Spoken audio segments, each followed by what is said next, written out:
Hello and welcome everyone, Lala here, and today I've got a recording of an interview I had with a couple of the developers over at Feral Interactive. For those of you that don't know, they're the guys and gals that have been porting Total War games to iPad. So far they've done Rome Total War and Barbarian Invasion, and they're working on lots of other bits and pieces too, and you'll be able to find out some information about that during this interview. Just a quick heads up, my microphone was being a right arse throughout this interview, constantly dropping in and out. It's actually taken me a long time to reconstruct and fix a lot of the audio. It went out of sync, it dropped and went really quiet, so I fixed it as best I could. So sorry if at times the mic kind of quality and sound seems to change a little bit. It shouldn't be too bad. I've managed to do, I think, a pretty good job of fixing it, but just a heads up for you guys. If you do have any issues, you can find all the questions timestamped and linked down in the description. So please do enjoy. And I should also say a massive thank you to Feral for having me up to their studio to do this interview.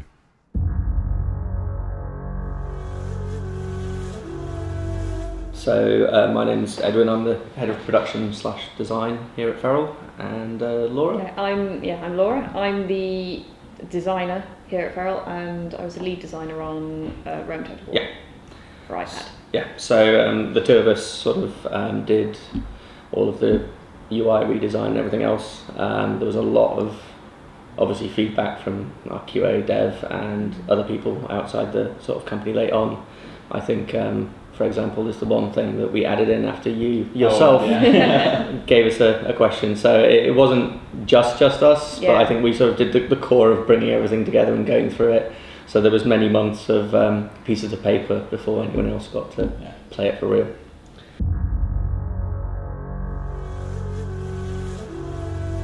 So we're a developer and publishing studio. We started off publishing just Mac games back in sort of 1996. Since then we expanded onto Linux, and last year we moved on to iOS. So we've done about 110 games now, and including most of the Total War series. We started with Rome, the original Rome, on Mac, and then we've gone through all the way through to the latest Warhammer game. So, and then we started all the way back at the beginning again and started doing the touch version of Rome. So I've done Rome quite a few times now. I think the version of Rome Barbarian Invasion is 1.7. So there have been 7 full dev reiterations of that game since we first did the first port. Just going through, we did a PowerPC version, a Intel version, the expansion pack version, and it carries on and on and on.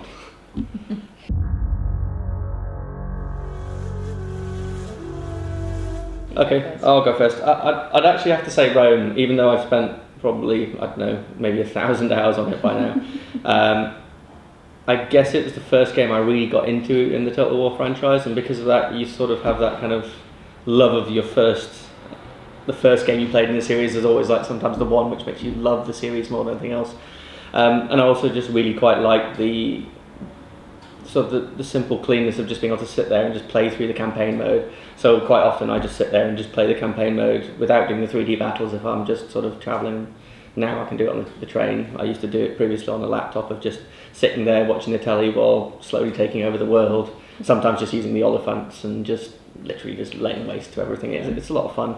It's my favourite. I'd probably say second favourite is Empire. I really enjoyed just the little bit extra depth that Empire had compared to Rome. Those are probably the two which are sort of my favourites. I think the fact you could do naval battles in Empire, I think I quite liked. I think I enjoyed, in some ways I enjoyed those more than just the standard battles, being able to just send your boats out. I quite enjoyed that. For me, I'm pretty new to the series. I think I'm kind of torn between Rome, I think just because I've spent so much time on it. It's kind of like, I will end up talking about it to people in the same sort of intensity that my friends will talk about their children. Yes, this is. I think I've got quite into that, but I also quite like Med 2. That's the one. See, my dad is a huge Total War fan, and that's the one he kept going. You need to play this. You need to play Medieval 2. Go and play Medieval 2. So that's like kind of the one I think I had my first experience with. So has a little sort of special place in my heart.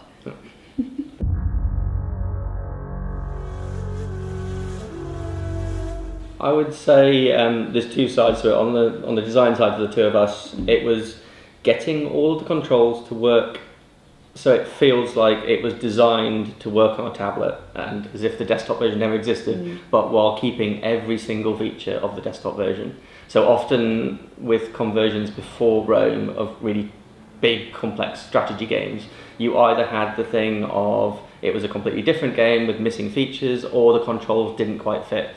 So it was a real big challenge for us because we all loved Rome. I mean, Rome's my favourite games. I wanted it to work just beautifully. So it was just going through all of the different iterations of things, making sure that sort of everything felt easy to use, stuff like that. And then I think on the dev side, getting a game that even today on max settings can drop a few frames on a non-high-end gaming PC, getting that to fit onto a tablet device is could be a little bit challenging, just because sort of how a game engine was written 10 years ago isn't how a tablet might work.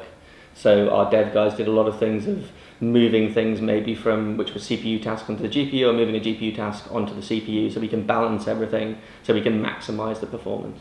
Yeah, I mean, one of the things about that is that it's deceptive as well. I think that like your average player might not look at Rome and think, well, that's really performance heavy, because it doesn't. It's 12 years old. It has it doesn't have these super sort of high-res special graphics, but it's really intensive because you have so many units on screen. There's so much going on, and in terms of the AI and everything. So that's kind of it needs to be as sort of smooth as it possibly can be, because people aren't going to be forgiving about that, because they're not going to look at it and go, oh yeah, but it looks really, really shiny, so obviously that took a lot of processing power. They'll go, it's an old game, why can't you make it run that fast? So you kind of have to bear that in mind as well, I think, just the deceptiveness of it. Yeah, it really is a really complex game. Yeah. So it just takes every time we thought, yeah, we've got this kind of sorted, we'd then think of one small change to a control, and then that would ripple through. So it's all about consistency. So for people who are watching, if you've played it, we've got rules like if you tap and hold on something, you get information. If you double tap on something, it's moving quickly. If you single tap, it does something else. And just if you tap elsewhere, it's a cancel. So you need to make sure that those rules are always true. So as soon as you work out that you have a menu where that won't work and you need to have an exception, that's going to confuse people, and we can't pop it up. So sometimes we found an exception that was so fundamental, we had to redesign all of the controls to roll them back to change everything so it's always going to work. Frustrating at the time, but I have to say once or twice when we got it, you realise when you get it just right, because then you're suddenly like, oh, and then that works, and if we go into the 3D battle, that same gesture will work in the same way, and then you're like, oh, well, that solves that problem. So it's all about lining everything up. It's a bit like a Rubik's Cube. You got one bit out of place, you sometimes have to take it all apart and then put it back together again. So it was a real lot of fun, but like a Rubik's Cube, you could be 90% done and then have to go back to 10% and back up to 100. So. And it's really important as well to get all that, to get it as intuitive as you can, because one of the big things, of course, if you're playing like iPad games or anything like iOS mobile, those sorts of areas, you tend not to have time or the inclination to read a 140-page manual, which back in the day was part of the fun of it, but it's a sort of different mindset now. So when you've got a game this complex, you kind of need to put in as much as possible to make people go, okay, I've got the hang of this handful of rules, so I can extrapolate the rest, and I'm quite comfortable playing this. And so that's quite important, especially with something that's like so complex as Rome, because it's not, it's not a simple strategy game by any stretch of the imagination. Yeah. So fingers crossed. It seems that most people think we kind of got the balance right. It's all about keeping all the complex things there while making it simple enough that people who've never played Rome can dive in. So it's reducing the difficulty curve, I guess, of getting into the game, but keeping all of the cool features for the people who've played 400 hours already. The whole easy to play, difficult to master kind of dichotomy, I guess. Yeah.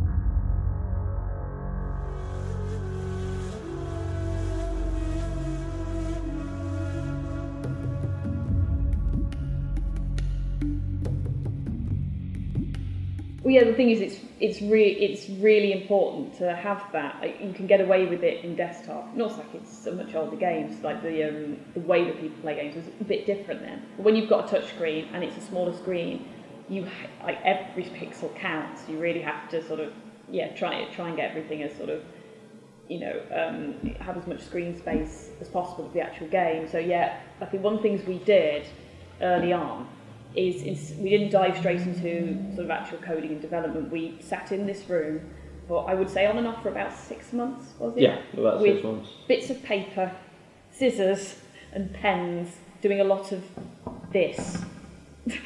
Yeah. For quite a long time before anybody even saw it, a build on like a Mac or iPad.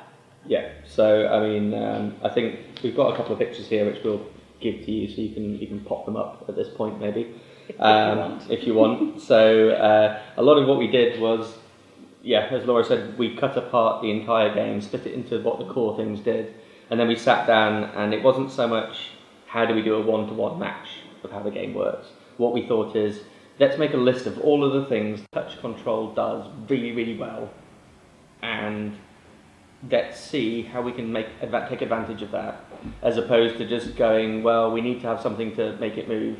How do we kind of make the mouse click into a control? We tried to flip it on its head. So one of the really cool things we did was, I credit Laura on this one, was the drawing with a finger. We were messing around with different ways of doing things, and we can double tap on areas of the map and they'll run there. But we were like, well, how do we really do waypoints and everything? We were like, we could. And they were like, I don't know if the engine will do it, or this and that. So we were like, well, we can draw. And that instantly was one of the things where we were talking with some of the designers at CA, who actually helped design all of the Total War games. And he was mentioning that with Cavalry, having the finger controls meant you can put your finger down, tell them to run out and run back in, so you get the Cavalry charge benefit. And he was just like, actually, on touch, that's something you can do a lot easier than you can do with a mouse.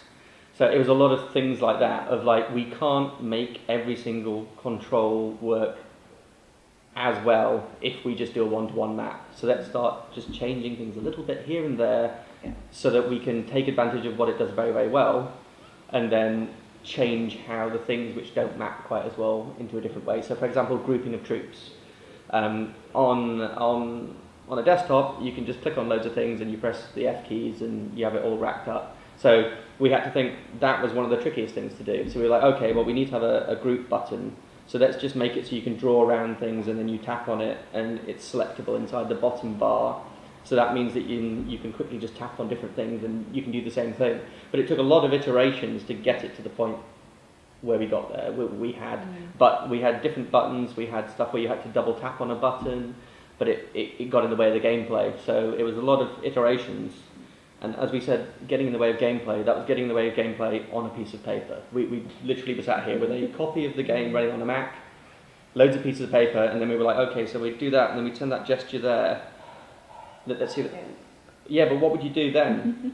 Oh, okay, that won't work. Right, let's just pause the game, right? And we're like, okay, but if we move these around, and just repeated doing that for sort of 6 months meant that when we started actually getting something on an iPad, we already had sort of the core components of what we wanted to do there. Like, a lot of stuff still changed at that point, not as though we went, right, we've done our bits of paper, that's it, we can go home now. Not at all. We still had a lot of changes to make, but it did give you sort of like a solid starting point, so that you knew that, as you said, like the core stuff basically worked, and then it was from there it was improving everything rather than having to throw everything out because you at the 11th hour because it didn't quite work.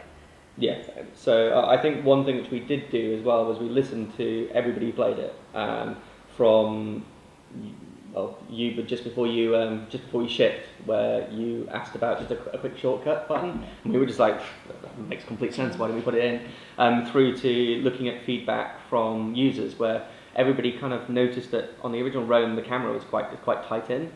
So for one of the patches, we pulled it out, so you're now at 160% of the original game, which is a lot closer to sort of the zoom levels in Warhammer, the latest one. It just makes it a bit easier to sort of see all these troops. See what's going on. I think another thing which we did was we removed the clutter on the map, so you can't see what all the different settlements is, what's going on in every single settlement. because it was just way too cluttered on a tiny screen with all this tiny text. But what we did do is in the latest patch, if you hold your finger over the map for a second, you get info pop up over every single, both settlement, unit, ship, everything, and you can see what's going on. So it was one of those things where we're like, yeah, that feature's kind of useful, but you don't want it there all the time, so let's listen to how people are using the game. Okay, let's put that in. We changed redesigning how you lay out troops. So for example, we had this thing where you put 2 fingers and you drag, and that allows you to put the troops in whatever formation you want. But we found that some people were doing that really quickly and actually just making the map move instead, and it was kind of a bit frustrating.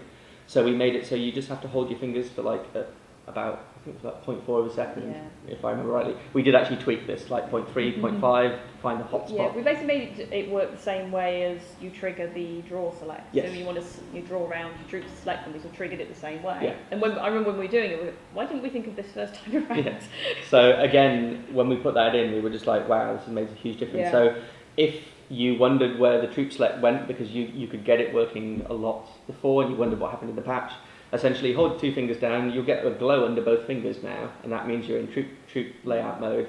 Draw your finger across and you can now do it. And that makes a big difference compared to if you just do that quickly, you can move around the map. So again, it was just making that really obvious rule, and we realised that we kind of broke our golden rule of use the same type of gesture across everything. So we had this gesture where if you hold your finger down and draw, it went into a different mode. We didn't have hold your finger down and draw for this other mode. When we made them the same, suddenly everything becomes easier to do. So we've been doing that with 2 patches now so far, and we plan on doing that constantly for both games. So all of those improvements for Rome went straight into Barbarian Invasion 1.0. We have some changes for Barbarian Invasion coming. I think I can... No, don't. No, so... Don't, because then something horrible will go wrong, and we'll have to push back. Don't say anything. At some point soon... half speed battles. There you go. Oh yeah, you can say that. Yes, that was something actually when I was streaming the other night, thinking, I'm going to watch this in slow mo or watch this cavalry charge coming. Yeah. So just giving more. We're just not saying exactly when you're going to get that. Basically, the next patch. Yes. Whenever that may be. Yeah. So for both Rome and BI, we've been looking at doing that. The Medieval 2 engine does support that in the game, and the 2 game engines are quite similar. So we're still in the process of making sure it doesn't have any bugs, putting it in and everything else, but that's the kind of little things that we've sort of added in because Rome's so old that the newer games have these things because CA have got a decade's worth of experience on how to improve games, and obviously every game they make is better than the last in terms of their options and things like that. So we're just trying to make sure that with the touch version we have the opportunity to keep improving it a little bit like the HD textures. I mean, like if you look at how low res the original assets were on an iPad when it's really close to your face, we needed to punch up the UI. Again, that's for the same reason the game's 12 years old and all resolutions are a lot lower, so they look perfectly fine when you're on excuse me, low resolution screens, but the iPad's very high resolution, so then that's when you go, oh yeah, we're going to have to do something about this. Yes. Yeah, so 1024 768 was high res when this game came out, and now it's not, I guess, with 4K screens. The iPad's like 2048? Yes, 2048. Not that we've got every res stuck in our head now. So it's like, it's a big difference. Yeah, it is. So I think that's probably most of them. We could probably go on for ages of all the different things we've been doing, but that's kind of an idea of our thought process. We're just constantly sort of, we read every single review that comes into the App Store and most of the forum comments and things. Yeah, it's like if we get feedback that we think, well, that's actually a really good idea, or we hear a lot of people maybe saying the same sort of thing, then we definitely take it on board. But it's good to have that feedback. It's good to sort of pay attention to it, I think. And you said it's useful that Code Assembly had this catalogue of other titles where they slowly added in more and more features. Yeah, so absolutely. Actually that would work perfectly within this title. Let's see how we can get that involved. Because if you can sort of sneak it in, it's usually quite a nice feature to add. Exactly. I mean, we have the advantage over them of we can have a look at a decade's worth of ideas they've tried, and then just go, well, actually that idea from that game was really quite good. So we do have every single Total War installed, And during dev, we went through different ones of looking at how something worked in, let's say, Rome 2 for the UI and how they changed stuff. And is there anything there that would work nicely in our version? So yeah, it's been a lot of standing on all of the work they've done. And that's been really great because we have this, they're amazing at doing what they do. So we can just go there and sort of cherry pick nice ideas.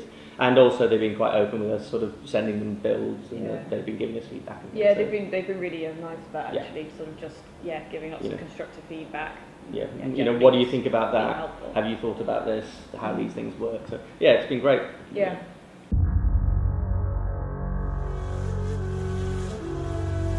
I think we mentioned it before, but the big one our developers sort of told us about when we were asking, because we could even just go do magic, and they do magic and it's great. So they're actually asking them sort of specifically how this stuff worked. I think one of the big take-home messages we got back from them was trying to sort of shift the the processing burden, because I think, correct me if I'm wrong, that in the desktop games it was largely CPU based, so they tried to move a good proportion onto the GPU as well to kind of balance things out a bit, so you're not running one thing too ragged. Yeah, so when this game first came out, I think it ran on a 4 megabyte graphics card. So back in those days, there wasn't very many things like hardware acceleration of GPUs was kind of in its very, very early stages. So and also you had a single core processor. So an iPad is up to a quad core processor.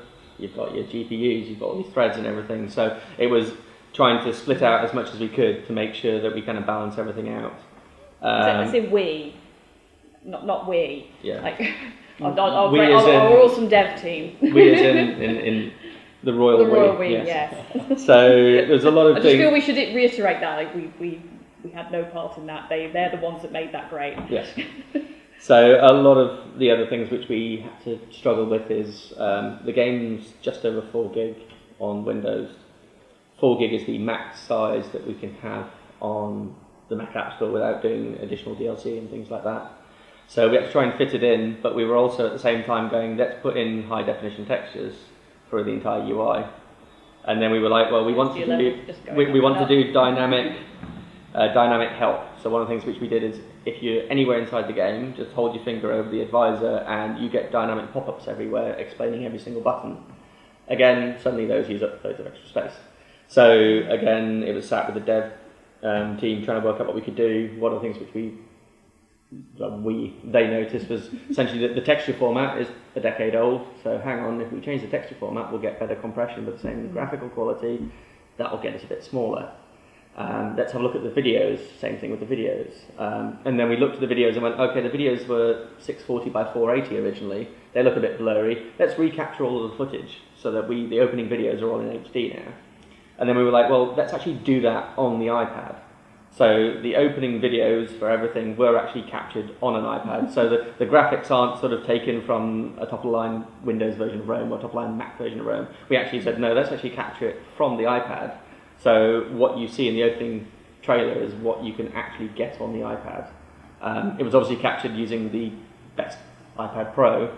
So if you've got a lower-end iPad Pro, you might have slightly lower graphics settings. But the general idea was we didn't want to have any cheats in there. We wanted it to be completely sort of honest. And that was a lot of fun to do, actually. Very tricky, trying to get those shots of the elephant jumping. Trying to get your camera in the right... I have a lot of respect for the original guys who did all of that. It took... we were like, this will take 2 or 3 days. A couple of weeks later. As you probably know from editing video, you have 10 minutes of video, that's 2 hours of editing. I think getting that shot is weeks of work to position it right, and I imagine you probably had to just debug the camera to get it to go through. Yeah, some of it was just hiding making sure we had hide the UI and everything else. All those features which existed on the original version, because we have a dev version, we could turn them on and off on the iPad. But getting them all in the right place, right settings and everything, there's no such thing as like an exact replay mode. Although we did use some debug stuff to be able to replay battles. It's one of the features we added in actually for the game, where if you quit the game, it asks if you want to carry on in your 3D battle from where you were. So that was something that we added in, and it actually helped us with capturing some of the footage because we could drop straight back into a save game of that point in the battle. So if we wanted to have the same section recorded multiple times on different devices. So. Yeah. I think that's probably pretty much it. Just add in sort of 6 months of constantly having a look at, well, we can save 2 cycles here, we've saved 2 megabytes of memory here. Actually, saving memory, that's another one. Yeah, that's a big one. When we started off, we could only get it to run on the 2 gig iPads, 2 gig of memory. Getting it down so it ran on the iPad Mini 2, it was constantly just bouncing out of memory by about 3 or 4 megabytes, and it was just that last little bit was the rest of the people on the other side of the camera over that way. Just having a look at every single little thing. So when you hold on the help button, that would load an extra texture, boom, yep, gone. So we'd have to be like, right, okay, so we need extra. And the devs also, they're mentioning, and I can't remember the exact areas they're mentioning, but there are certain elements that they don't stress desktop at all, but because of the way that your hardware is configured in like an iPad, it actually massively stresses it, and it puts performance pressure on where you didn't expect to see it at all. So there's a lot of actually thinking this is going to be fine, then running it on the iPad and go, this is not going to be fine, and having to go back and actually try and pick apart what it is that's causing those pressures and try and reduce it so you get better performance. Which I think they did a great job. When we saw the earlier builds and it's it's all a bit slow and chugging, and then towards the end of it, it's super smooth, which is important, especially when you've got touchscreen controls, because you do not want lag, because lag isn't just it's a bit slow. Lag is now my controls are not registering correctly, and it's pretty much the death of your game, I think. So because of that, that's why the player can't choose their graphics settings. They would do on PC. It's because of the hardware restrictions. The pretty much that's completely it was, and also because there's only a certain number of machines. What we could do is we could tailor the graphics, turning stuff up till we got to the absolute limit of what your device can do. So the best you can get graphics-wise with the best performance you can get. Finding that sweet spot and being able to sort of basically force that on everybody. You will thank us. Yes. You will thank us for this. So I think one of the things which people have asked for is increasing unit size. That's quite a few requests for that. So that's something which we'd love to do, and we constantly, every single patch, see whether or not we can gain something to bump it up a little bit. But we have to balance that with not basically destroying the performance on your iPad. So, and I think the other thing which people don't remember is when you drop into your first battle, you might only have a few troops. We need to make sure that unit size works for when you sack Rome. So that can be a killer.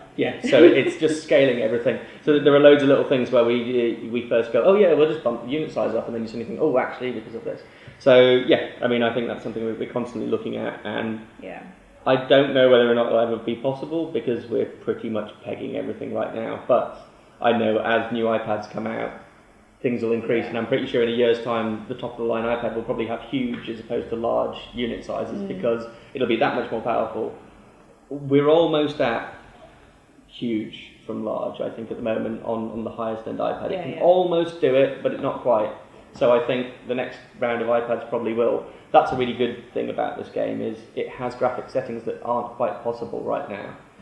So the way we ported it means that when we release patches and a new iPad comes out, we can punch the graphic settings even more. So if you buy the game and you upgrade your iPad in 2 years' time, you'll probably have a Rome that looks a little bit shinier than this one, because we'll be constantly going, we can now turn on a few extra depth of field effects, or how about we go and turn on push the grass texture up. Grass, actually, crazy thing, grass completely hits your frame rate. It's one of those weird things of you go through the graphics options and you need to pick. Some of them make a massive difference to making the game look really great, but they have a very small hit. And some things don't really make a huge visual difference, but really hit the performance. So that's one of the reasons why we don't have all the graphics options there, because we spent months going through working out which ones You've done the hard work that the player might have to by spending an afternoon tweaking the settings and think, it doesn't work that well, I'll go back. Already constant benchmarks. So it rises to the peak of where each iPad can go. So grass. Grass. Wasn't there grass and shadows? Yes. Were the Though oddly enough, I think in the more recent Total War games, grass I found is pretty much placebo effect, whether you have it on or off. It's changed how it's rendered. Whereas shadows are still a big chugging point most of the time.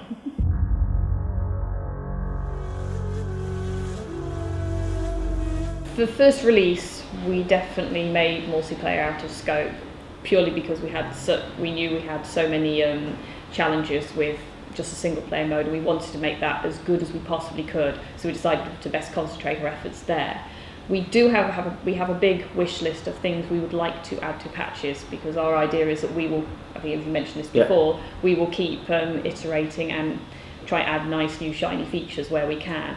And multiplayer is definitely one of the things on our wish list. Yep. When we'll get a chance to do that, we don't know, because it's a lot of work. Yeah. Like sort of technical as well. And so stuff. I think adding multiplayer is a little bit tricky, because it isn't just putting the mode in, it's putting all the controls for finding friends, having friends lists, inviting stuff. This game was quite old, so its multiplayer matching system is quite old, so it's just trying to work out how would that work on a spotty 3G connection when you're on a train coming into London. So there's a lot of error correction and things like that, so it isn't something that is the work of a moment. So it's on our list of things to do, and if it's technically feasible that we can give you something that is good, that's a good experience. Yeah, that is a lot of fun, and you're like, this is amazing, then we'll do it. But what we don't want to do is just go, well, multiplayer tick, we've added the feature, and it's just not really there. So again, it was all about polishing the 3D battle controls to make sure that people are definitely happy with the controls, and there's nothing else we can do to make them better. So once they work really well and people really enjoy them, then we were like, okay, well, if the 3D controls are really popular and people kind of enjoy them, we don't have any big issues, then 3D multiplayer becomes easier to do. So I think it's all about can we overcome all of those different problems and come up with a really nice, great solution. So it's, as Laura said, it's on our list of things that we really want to do. But as with everything which we've done with the Rome franchise and the Total War franchise, is we want to make sure that whatever we give you is great. Yeah. So it's one of those big features. It's on the side. We'll be quietly working away on it without saying anything. And if we do come to the point where it's something great, then we'll definitely shout about it and show everybody and be like, hey, look, it's multiplayer. But it needs to meet the bar of quality before we'd want to put it into a game. Oh, that's fantastic, because I didn't even think it would necessarily be something you guys were looking at. To be honest, I thought you would get that core single player experience, which is what you have done with the platform up. But it's encouraging to hear that it's certainly something you'd like to try out. I mean, to me, in my mind, the biggest thing that I have no understanding of in terms of multiplayer platforms on iPad, but obviously on PC it was always server based, and I think it was GameSpy or something like that back in the day. Yeah, that doesn't exist anymore, does it? Long dead. Yes. So there's a whole bunch of problems which need to be solved. So it's on our list of things which would be great, but to be honest, there's a lot of other things which are slightly easier to do, which people would love more. But it's definitely on our list because a lot of people have asked about it. So it'd be great if it was possible.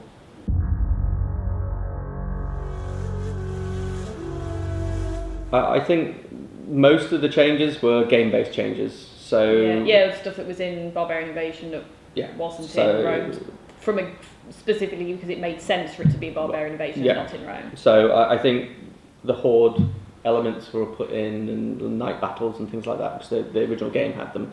In terms of controls and improvements, I think sort of Barbarian Invasion, you could say, is Rome patch 2 plus a few extra little bits that we've added in, and they'll equalise with the next patch. Sorry. Yes. I'm interrupting anyway.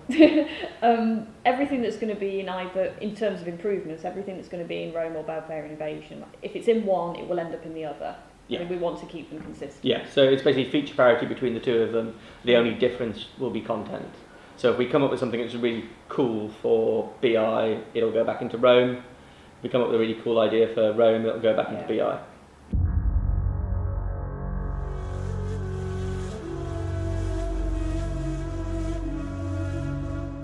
Knowing that you'd probably be asking about this, we sort of pulled together a list of things that we improved after the game originally released that were based on feedback plus things that we just didn't have time to do for the original release. So this covers all the patches so far, doesn't it? Yes, that covers all the patches. Ones that are released. Yeah, so for example, the speed control bar in the top right hand corner for 3D battles, a bit small. Some people were like, it's too fiddly. We made it 150% of the size and changed it to play fast forward buttons as opposed to a slider. And all of a sudden, the people who said it was fiddly and had problems controlling speed went away because it was working a lot better. The zoom out level we touched upon earlier. Improving the unit formation selection was one. We improved the mini-map as well and how that behaves. So the mini-map, you can now put your finger on anywhere on the mini-map and it'll jump around that area of the world. And when you're in a 3D battle, it'll do the same thing. Before, you could only do it when you had the map in full zoom mode. So it was just a little thing that we were like, oh, is it going to be too fiddly? Turned out that everybody tapped on the map and then, well, it doesn't move around. So again, small little thing which we saw people mention, we put it in.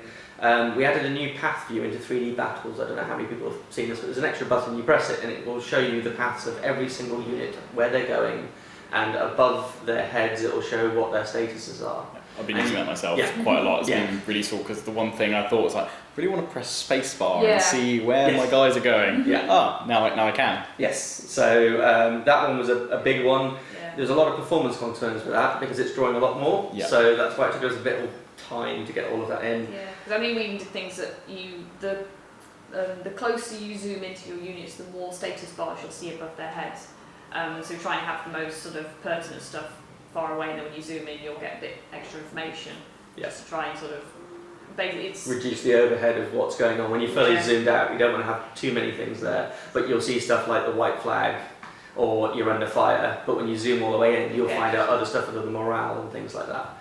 So green unit cards on selection. This is a really tiny thing, but made such a difference. Before it used to be a little bit like I think desktop version, when you click on it, it kind of that whitey kind of coloury glow, but it wasn't obvious what was selected and what wasn't in that aspect, and people were just like, it's a bit strange. We were just like, well, actually, if we make it have a green glow, like when you select the units in the actual game. Again, being consistent with the controls and functionality, which we've been trying to do. I think every time we've been something like that has cropped up, it's been, we didn't, for whatever reason, we didn't follow that whole sort of conceit that we've been trying to follow for the so the rule is always try and make it obvious. So I think there's been a few things where we maybe thought it was obvious, just didn't think about it, and people have been like, oh, it's a bit weird. Those are the things, and I think the last one was essentially for people, mostly non-native speakers, non-native English speakers who are playing in, let's say, French or Italian. For some of the translations, there were a few little overlaps or something not quite lining up, so we tidied a lot of that up with just small things when we got feedback from an Italian sort of player. It was like, took a screenshot, said, by the way, when you're in this mode, in this news article, this bit doesn't quite loop correctly. So we've constantly been doing that. And also stability fixes. There's been loads of weird things that people did that we never thought about. So going through the news articles, deleting some of them but not all of them, and then pressing a button to go into a 3D view to look at a new building that's been built, quitting, ending turn, and then going back to that same news article. That exact path would cause a crash. But if you did it any other way, it wouldn't. So we were sat there going, but people say that it crashes in the news, and we're like, we can't make it happen. And in the end, we got enough people sending stuff in, and we got a save game from somebody. We sat there and we're like, oh, okay. And it's basically sort of because we created a new news thing in different steps. So there's been a lot of that, of just finding weird, strange things that we never thought of, but people do in terms of how they play, and making sure that we keep on making it more and more stable. So I think that's just a constant battle of a new OS update comes out. If something's there, which people go, it crashes in this mode, or it doesn't quite work like this, or I did this and it isn't quick enough. Yeah, if you have issues with the game and you contact like us on our support email, it doesn't just go into a black hole. We pay attention to all that stuff. Yeah, it comes across everybody's desk for design and the dev guys, and then we collate everything. We tend to then have someone in QA try and reproduce the exact crash that you've been complaining about, and sometimes it takes us days, if not weeks, to find out exactly what your specific iPad is doing. But we've always got there in the end. So just if you have a problem, please tell us what's going, how you do it. As much information as you can, and then that means we can fix it. If you can give us something where you can give us an exact step of do this, then that, and then this happens, that is like gold. Seriously, sort of, thank you if you've ever sent in a bug like that. I think that pretty much sort of covers people's feedback. Keep it coming in, send it to us directly. We love it. It's really, really useful. Yeah, definitely.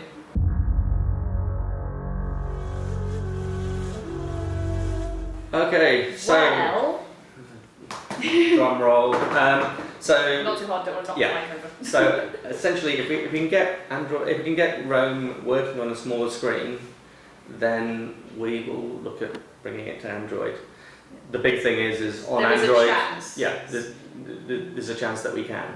So I think the big thing with Android is more phones than tablets. So tablets aren't that popular on Android, but phones are. So there's a chance that we will bring it to Android, but what we need to do is we need to solve the conundrum of can we make it work on a phone like that one in terms of screen size. It's like we'd love to do it, but we need to figure out whether we can. Yeah, it goes back to that quality thing we talk about. If we want to do something, we want it to be, this is awesome. We don't want it to be, well, they've done it, tick a box. So that's, again, so yes, we've had lots of people asking about it, and if it was easy, we would have done it already. So what we're trying to do is we're trying to work out the best way of doing it, keep on, look into it, and there's a chance that it will be possible, because a lot of people asked. Yeah, a lot of people, including my dad. Yeah. He asked me pretty much when he knew exactly. Well, can I play this on my Amazon Fire? No, Dad. Yeah.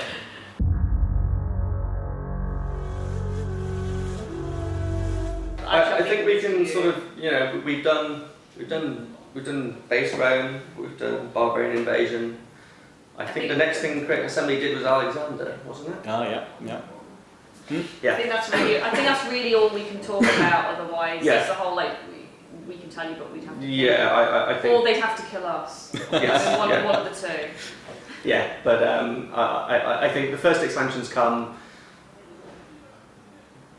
Put 2 and 2 equals something, but we're not going to say. There's a pre-existing Creative Assembly roadmap. Yes. Whether you follow it or not, we'll have to wait and see. Yes, that's a much better answer than we came up with. I think we should just use yours. Yes. That's a good hint, I think.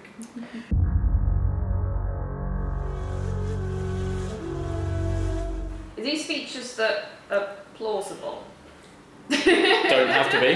Go for it. If you've got an idea you'd love to see in. Well, there's one. It's not really. I don't suppose it's specifically Rome related, but the one thing when I'm playing that I would love us to be able to do something like that, and I don't know how, because everyone has this issue. It's the battery life, because you've got. I think you've got a few hours out without having it charged, but it'd be really nice to be able to extend that. And again, it's a problem everybody who puts sort of ports games onto iOS has. All the different companies that do it, they all have the same problem. Yeah, if you max out the iPad, you go from 8 hours of battery life to maybe 4 hours of battery life. It's longer than the Switch. Yes. So it's that would be quite nice. I think. Sorry, I wasn't really Rome related. It was just one of those general things. Yeah, I think for me it's a lot of the things that people have been asking about. Got to be really careful, because if I mention anything that I really, really want to do that I think is feasible, people will hope for it in the next patch. So all I can say is watch this space. Yeah, you should have gone by Christmas, I think we will have a few more things that have been on my I really want to do this list. Our big wish list. Our big wish list, and I think some of those people will be like, wow, that's really cool. Awesome.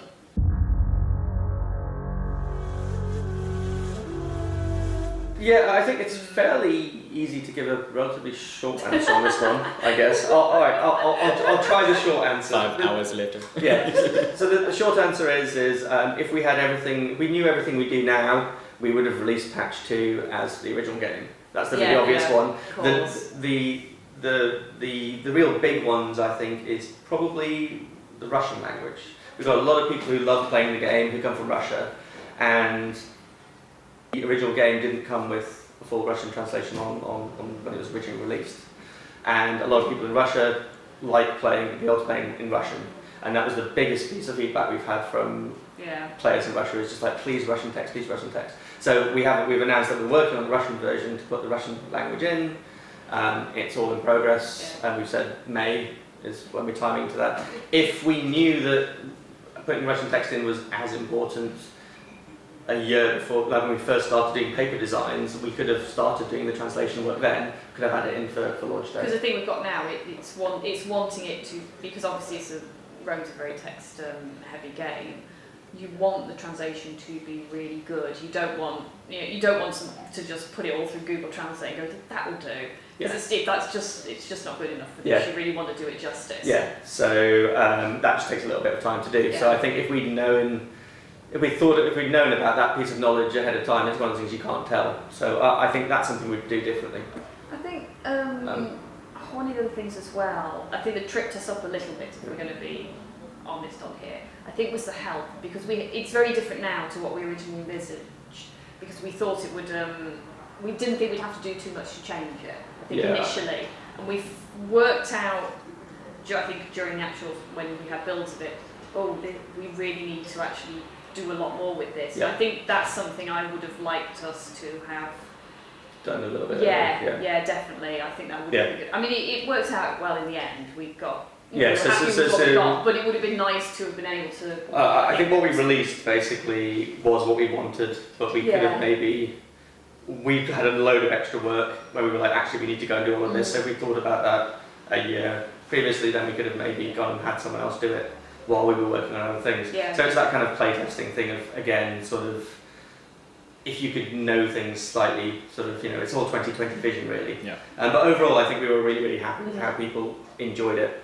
It's been great to find that so many people really liked it. They've liked the fact it's been the full uncut version. Yeah. They've liked the fact that no in-app purchase. Yes, exactly. Yeah. So that was one of the first things I think that went around really early on. Are we going to do in-app? No. Yes. Yeah. Right, moving on. Yeah. So and I think the first time we got people reviewing it, like you and other people who've played Rome loads and loads, that was when we realised actually we think we've probably done quite an alright job now, because we were just like, well, we like it, but will anyone else like it? And then when it was like all of the real Rome fans, when Total War fans said we like it, then we were like, okay, that's great, because like we know that sort of, if you love a series, you're going to be more picky about it. So we know that if you guys are happy, then everyone's happy.